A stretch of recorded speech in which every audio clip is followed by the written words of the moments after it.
un symbole de la présence française à Gaza, touché par une frappe israélienne.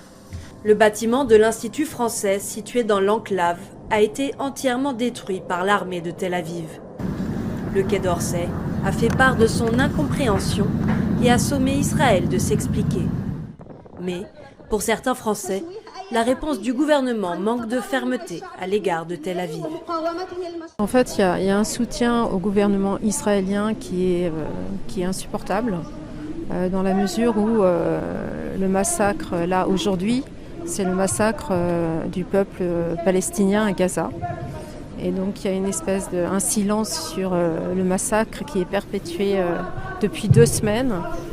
Il me semble que la France ne répond pas de façon adaptée à ce qui se passe, surtout qu'en plus l'Institut français a été bombardé ce matin à Gaza. On ne comprend pas très bien qu'il n'y ait aucune réponse. Et le fait de déclarer qu'Israël a le droit de se défendre, c'est immonde. Depuis le début de la guerre, Paris affirme un soutien à l'action de Tel Aviv à Gaza face au Hamas.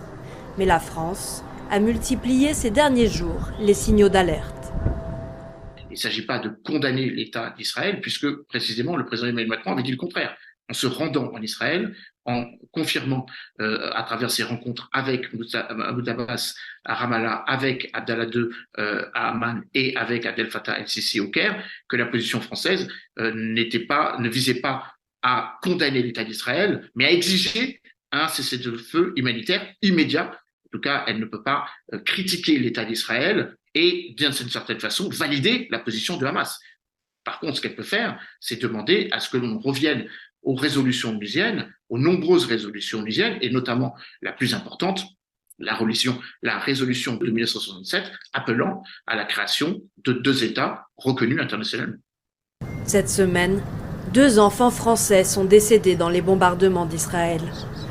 Une autre frappe aérienne a touché le bâtiment de l'agence France Presse, tandis que 54 Français sont toujours bloqués à Gaza.